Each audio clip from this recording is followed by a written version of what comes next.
Greetings and salutations, rest of humanity and possibly aliens. It's your boy Freaky's Gaming, or Daniel, whichever one you prefer, coming at you with another video for Fallout 4. And in today's video, I'm going to be showing you guys some Fallout 4 DLC predictions. I'm going to be telling you guys some Fallout 4 DLC predictions. So let's get straight into the video. Now, before we get straight into the video, I would like to say, if you guys haven't heard, the supposed release date for the first DLC for Fallout 4 is January 2016. Now, this is what from information I've gathered from Amazon. If you guys want to go ahead and check that out, I'll put a link to another one of my videos down below so you guys could go physically see the January 2016 release date for that hopefully soon to come that DLC for Fallout 4 in January 2016. So anyways, let's get into this. Now, the first thing prediction wise is the Enclave. Now, many of us already know who the Enclave is. We've seen them in 3 and they've been in New Vegas. They've always had some sort of presence, even if it was the slightest presence. Now, in this game, I'm noticing a shortage of plasma weapons, no Tesla, anything, and I'm noticing a shortage on, well, the Enclave, any Enclave member whatsoever. I haven't come across one of them, and I've been playing for quite a while. I believe my total playtime is 5 days, 13 hours, 40 minutes, as you guys can see there by my save, which is a little bit for me, because I put a total of like 372 days into Skyrim, which was absolutely insane. Anyways, with that said, guys, I would like to see the Enclave in the next DLC, or I'm predicting them to be the next DLC, because the only thing that even remotely close to the Enclave being in Fallout 4 is just power armor, and it's the XO1 power armor, which the Enclave wears all the time. This is very nice power armor. It's very strong, and I like it. Now, even if you have the highest upgrade, you can't upgrade it to like Tesla-like armor, which kind of sucks, which leads me to believe, hopefully, because Tesla armor was a big thing, the Tesla cannon was a big thing, Tesla anything was a big thing back in the day for Fallout 3 in New Vegas.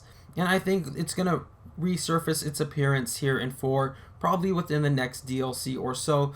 Probably the Enclave's going to come to the Commonwealth, and either you could choose to fight them off, or you could choose to join them. That would be a remarkable DLC, I think. Now, let's go check out the second part of the DLC, which I think is going to be in Fallout 4. Alright, guys. My second prediction for the Fallout 4 DLC is, you probably guessed it, yes, aliens. I would love to see some aliens. We all know the Fallout 3 DLC Mothership Zeta was incredible.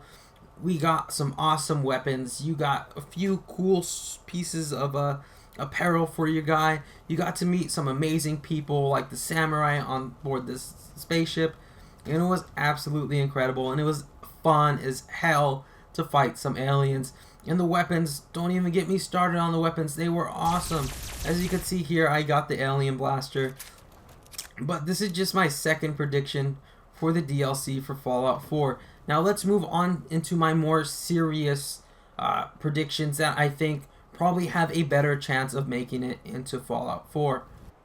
Alright, guys, my third prediction for the DLC in Fallout 4 is the Memory Den. Now, of course, the Memory Den's already in the game. Some of you may be asking, what does the Memory Den have to do with your prediction for Fallout 4?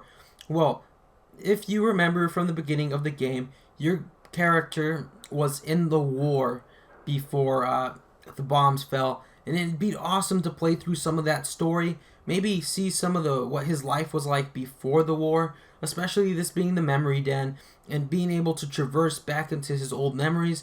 There's a lot Bethesda could do with this. They could make, you could spend time with your wife before she was killed. You could spend some time before the pre-war, and maybe just stay there for as long as you want. Maybe a pre-war world would be pretty cool. Or maybe you get to play through the actual war that he was in. It'd just be amazing to see memories from the main protagonist's past in the game, because there's just so much they could do with it. There's so many directions they could go. They could show the war. They could show what it was like before the bombs fell. They could show what his relationship was like. They could show what anything was like on the protagonist's side before the war, before the bombs fell, before all this chaos began, everything like that. The story of maybe how he met his wife, or her, if you're a girl character, the husband. It'd just be incredible to see what could happen with the Memory Den, and just the kind of DLCs that the Memory Den could possibly offer are limitless. Maybe you could traverse into someone else's memories. Maybe you could buy memories and go somewhere totally outlandish, somewhere crazy, basically anywhere you wanted to, and you would be able to keep those unique arms and armor because maybe your guy would put them somewhere in a container, and then you would remember where you put them in that container, and then go back and that container would be there, and you would have those items, and it'd just be really, really cool. There's so many directions they could go with this Memory Den.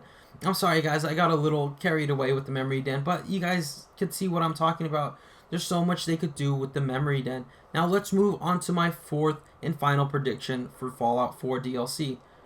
Alright guys, my fourth DLC prediction is for the settlements. What I mean by the fourth DLC prediction being for the settlements is, I mean small little settlement packs. Basically small little upgrades you could buy. For instance, let's say they sell like an alien settlement pack or a futuristic settlement pack where you could build some futuristic looking furniture, where you could build futuristic looking homes, where you could build futuristic looking everything. Maybe a pre-war settlement pack where you could make things look like before the pre-war, restore everything to its pre-war glory. Maybe a little upgrade to pick up some of these leaves off the ground, maybe repave the concrete, stuff like that, small little things like that. And other kind of settlement packs, maybe 50 settlement packs, medieval settlement packs, anything like that would be really nice. Being able to add a nice little element to the game of just being able to have something different with the settlement packs, little nice stuff, because right now we're sort of limited. Yes, we could build what we want to, but to a certain limit, and I think it would be nicer if we had some, well, nicer things. Even finding all 5 picket fence magazine locations, you could still only do so much, like put these potted plants down, put bookcases, bookshelves, a few lights here and there. It'd be nice just to be able to add some more stuff so we can make our settlements look amazing and not good. I want my settlement to look amazing, beautiful, crisp, pre-war. But the stuff that they have us now, it looks good. I mean, it's great, don't get me wrong. I'm not saying it's bad in any way whatsoever. I love it. As you can tell, I've put a lot of work into my settlement. Not major work, but I've tried to restore everything, so it just adds a little element of niceness to it. And that's my fourth and final prediction for the Fallout 4 DLCs. Comment down what you guys think the first Fallout 4 DLC is going to be. Let's have a discussion on it down below in the comments. Anyways, if you did enjoy the video, please drop me that like and comment. It really does help the channel grow. And please subscribe for the best Fallout 4 how-to videos, all the unique armor and weapon locations, all bobblehead locations, all the tips and tricks, and much more soon to come into the channel. Anyways, it's been your boy Freaky Gaming. I love each and every single one of you. I will see you guys right back here tomorrow. And remember, stay freaky. I wanted to fire this off. It was sort of off, but whatever. Stay freaky.